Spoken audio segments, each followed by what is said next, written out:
Le vent hurlait, portant avec lui l'odeur du sang et la promesse de la mort. Les plaines pourpres, autrefois fertiles et verdoyantes, étaient maintenant tachées de rouge, témoignage de la violence du conflit qui ravageait le pays. Le destin du royaume était en jeu. L'air crépitait d'anticipation. Les forces des ténèbres s'étaient abattues sur le monde, menées par un être à la puissance incommensurable. Son nom était murmuré avec effroi. Malak, le monarque des ombres. Il cherchait à plonger le monde dans une nuit éternelle. Contre cette marée d'obscurité se tenaient 4 silhouettes, dos à dos. Ils étaient les derniers remparts de l'humanité, les champions de la lumière, prêts à affronter les ténèbres qui menaçaient de tout engloutir. Junyuk, le guerrier stoïque, le visage fermé par une détermination sans faille. Son regard perçait l'obscurité, cherchant la moindre faiblesse chez ses ennemis. Sa main reposait sur le pommeau de son épée, une lame qui avait goûté le sang d'innombrables ennemis. Chaque entaille sur la lame racontait une histoire de courage et de sacrifice. Nous sommes ensemble et nous combattrons comme un seul homme. Ensemble, nous sommes invincibles, unis par notre cause commune. À ses côtés se tenait Vera, la magicienne. Elle était la gardienne des arcanes, une force de la nature en elle-même. Ses yeux, normalement emplis de chaleur, flamboyaient maintenant d'une puissance arcanique. Ils étaient dans les fenêtres de son âme, révélant la profondeur de son pouvoir. Elle serrait son bâton, dont la pointe en cristal vibrait d'une énergie magique brute. Chaque pulsation de lumière était une promesse de protection et de destruction pour ceux qui osaient s'opposer à elle. Les ténèbres ne vaincront pas. Ma magie y veillera. Je suis la lumière dans l'obscurité, le flambeau qui guide nos pas.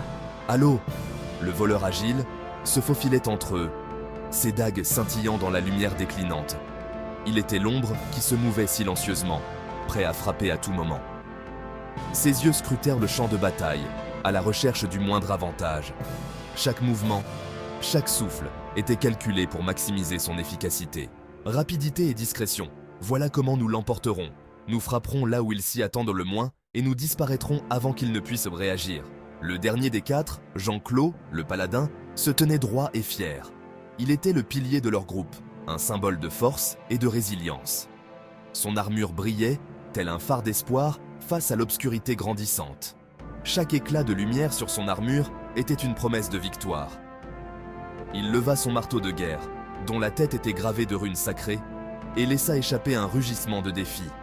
Ce cri résonnait comme un écho de bravoure, inspirant ses compagnons à se battre avec encore plus de ferveur. La terre trembla sous l'assaut des forces obscures, chaque secousse résonnant comme un présage de destruction imminente.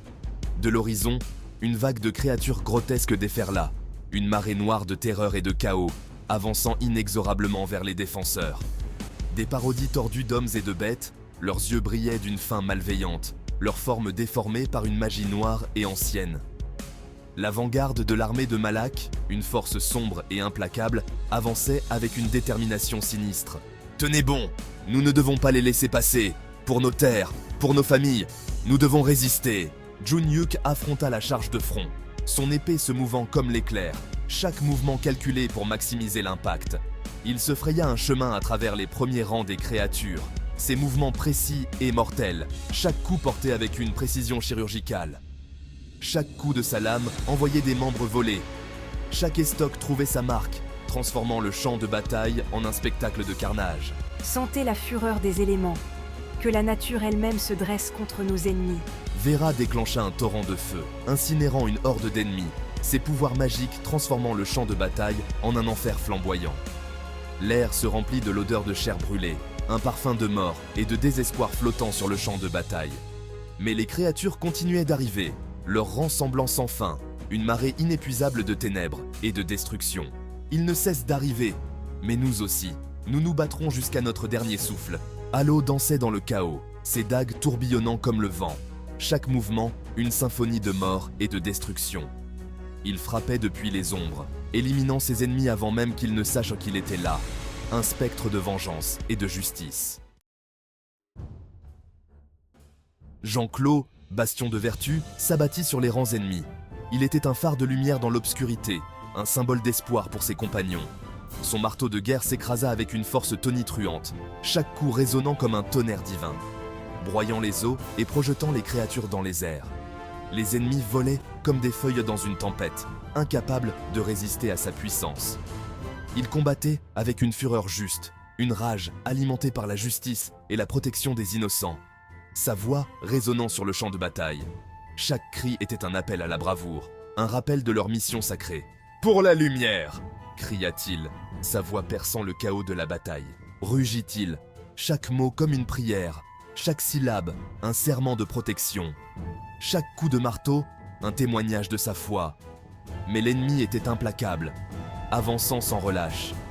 Il poursuivait son assaut, vague après vague, s'écrasant contre les 4 héros. Leurs forces étaient mises à l'épreuve, mais leur détermination ne faiblissait pas. Nous ne pouvons pas abandonner maintenant. Nous devons tenir bon pour ceux qui comptent sur nous. Le destin du monde repose sur nos épaules. Nous sommes la dernière ligne de défense.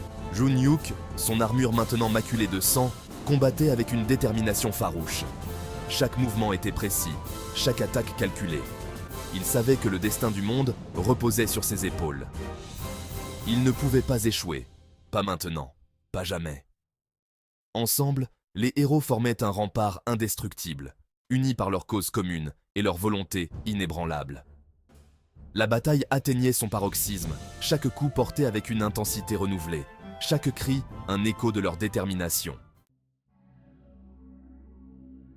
Nous ne tiendrons pas plus longtemps. Il me faut un plan, un moyen de renverser la situation.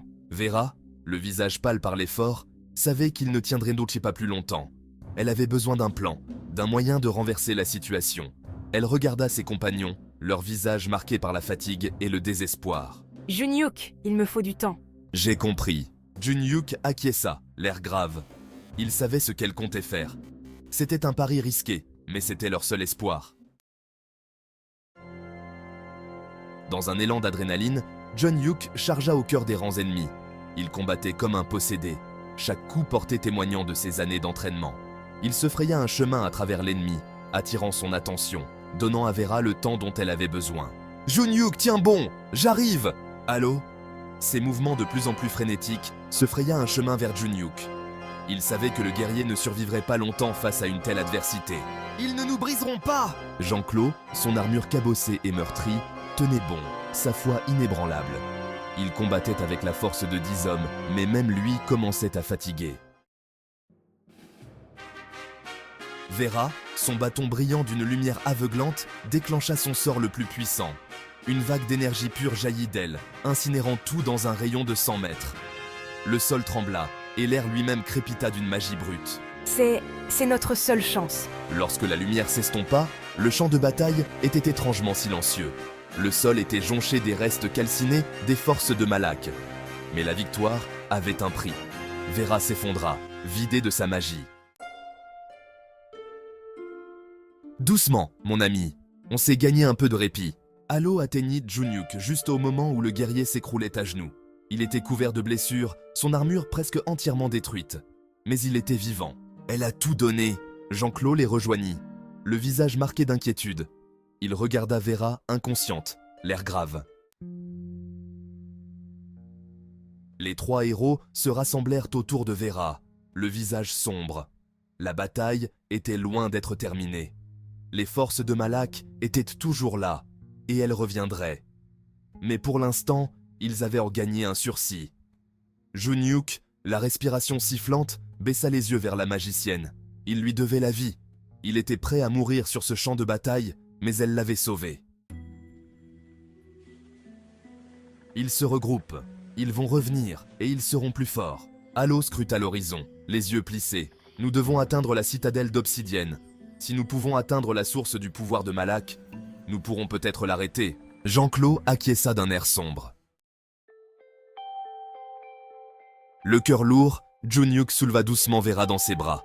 Il regarda ses compagnons, l'air déterminé. Alors qu'attendons-nous ? Finissons-en.